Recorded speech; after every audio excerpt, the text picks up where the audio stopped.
बिस्मिल्लाहिर्रहमानिर्रहीम। प्यारे बच्चों, अस्सलाम वालेकुम। प्यारे बच्चों, कैसे हैं आप सब? उम्मीद करते हैं कि आप सभी प्यारे बच्चे खैरियत से होंगे और शौक से हमारी कहानियाँ सुन रहे होंगे। इमाम रज़ा अलैहिस्सलाम की ज़ियारत। शाम का वक्त था। हमारे आंगन में ठंडी हवा चल रही थी। दादी जान ने आंगन से मुझे आवाज दी, अमीर अली बेटा चटाई लेते आओ। मैं चटाई ले आया। दादी जान ने उसे क्यारी के पास बिछा दिया। इतने में दादा जान भी छड़ी के सहारे आ गए। उनके हाथ में एक पैकेट था जिसमें कई आइसक्रीम थी। मैं और इसरा आइसक्रीम देखकर खुशी से झूम उठे। बाबा जान ऑफिस से अभी तक नहीं आए थे और अम्मी जान किचन में काम कर रही थी और दादी जान सहन में झाड़ू लगा रही थी। दादा जान ने धीरे से दादी से कहा, मुझे पास की ट्रेवल एजेंसी से पता चला है कि मशहद का टिकट मिल रहा है। दादी जान का कई दिन से इमाम रज़ा अलैहिस्सलाम की ज़ियारत के लिए मशहद जाने का दिल चाह रहा था, लेकिन बाबा जान को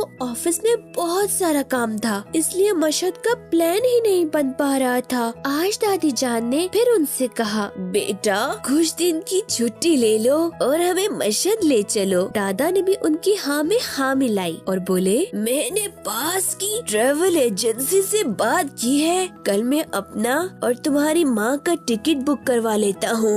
मैंने और इसरा ने कहा, और हम लोग? दादी जान ने कहा, ठीक है बेटा, तुम लोगों को भी साथ ले चलेंगे। दादी का इतना शौक देखकर बाबा जान ने कहा, ठीक है, कल मैनेजर से बात करके देखता हूँ, दुआ कीजिए छुट्टी मिल जाए। खुदा का शुक्र है कि बाबा जान को छुट्टी मिल गई और मशहद का प्लान बन गया। अगले दिन हम ट्रेन में बैठ गए और ट्रेन सीटी बजाती हुई चल पड़ी।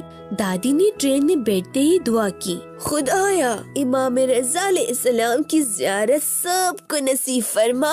इसरा ने पूछा, दादी जान ज़ियारत क्या होता है और ज़ियारत का क्या मतलब है? एक मौलाना साहब हमारे सामने से गुजर रहे थे कि दादी ने उन्हें आवाज दी। उन्होंने हम लोगों को सलाम करते हुए पूछा, जी क्या बात है? दादी जान ने इसरा की तरफ इशारा करते हुए कहा, मेरी पोती पूछ रही है कि ज़ियारत का मतलब क्या होता है। मौलाना साहब ने अपनी जेब से कुछ टॉफियाँ निकालकर मुझे और इसरा को दी और फिर बोले, ज़ियारत का मतलब होता है किसी से मुलाकात के लिए जाना। हम जिस इमाम या वली खुदा की ज़ियारत के लिए जाते हैं, गोया उससे मुलाकात के लिए जाते हैं। अभी मौलाना साहब बात ही कर रहे थे कि ट्रेन एक स्टेशन पर जाकर रुकी, जहाँ कुछ लोग उतरे और कुछ लोग सवार हुए। फिर मौलाना साहब अपनी बात को जारी रखते हुए कहा, रसूलुल्लाह सल्लल्लाहु अलैहि वसल्लम के जमाने में उनके चाचा हजरत हमजा जंग उहद में शहीद हो गए।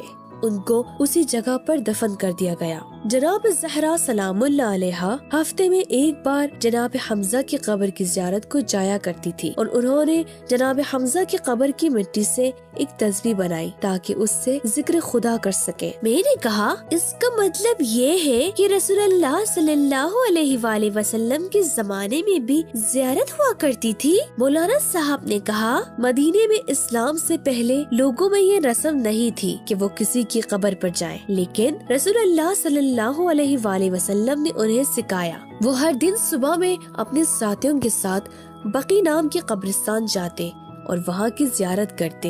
एक दिन रसूलुल्लाह सल्लल्लाहु अलैहि वसल्लम ने अपने सहाबियों से कहा, जो भी इस दुनिया से मेरे जाने के बाद मक्के में हज करे और मदीने में मेरी ज़ियारत न करे, उसने मुझ पर जुल्म किया है।